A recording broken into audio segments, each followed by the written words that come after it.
Istri korban pembunuhan kepala keamanan pasar Rohani menolak permintaan maaf yang disampaikan tersangka Firman usai rekonstruksi kasus.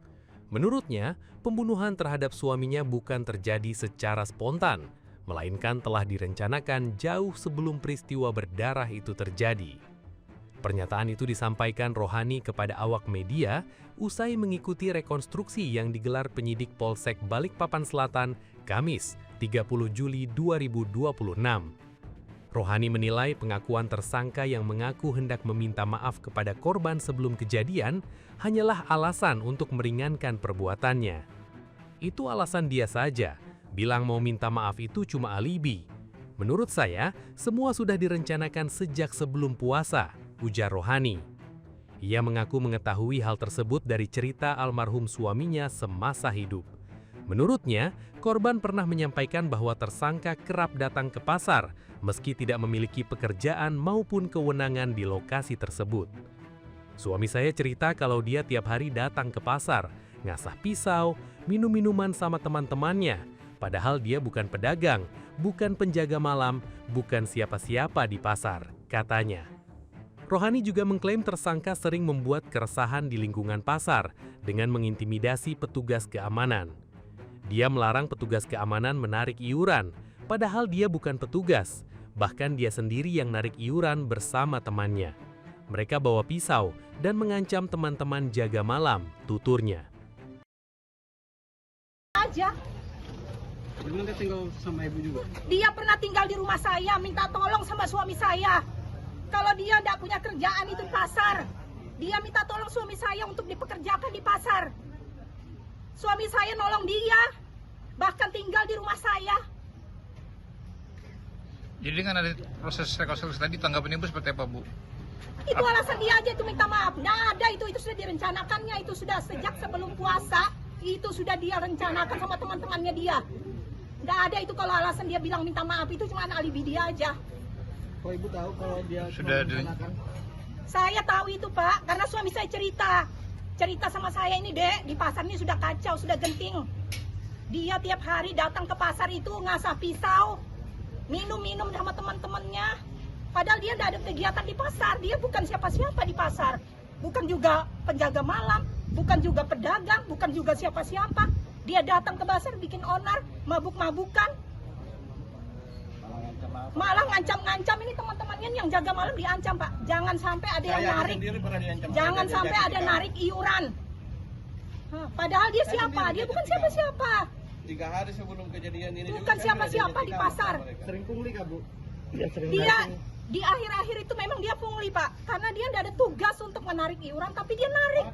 Bahkan yang bagian penarikan sendiri, bagian keamanan, itu dia larang. Dia bawa pisau. Dia larang. Dia berdua sama temennya itu. Punglinya. Suami saya yang cerita sendiri, Pak. Berarti suami Ibu juga kena pungli atau gimana? Suami saya itu korban. Kalau itu Korban sudah ini jelas suami saya. ada SK-nya semua itu. Ini teman-temannya dia semua yang jaga malam ini. Saya sendiri aja pernah diancam pakai pisau wilayahnya mau betikaman kan? Ini penjaga malam juga nih. Satu tim sama suami saya, termasuk kakak hari ini juga satu tim. Dan ada lagi satu itu temannya, udah ikut ke sini. Itu juga satu tim sama mereka. Mereka dilarang untuk narik. Alasan dia aja bilang itu minta maaf apa? Baru sekarang dia bilang minta maaf. Kemarin pas kejadian apa?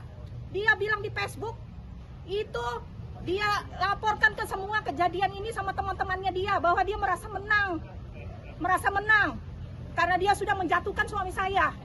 Dia berusaha untuk merebut posisi suami saya di pasar. Posisi apa, Bu?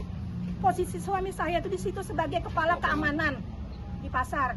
Dan ini tim-timnya mereka yang jaga malam. Gitu.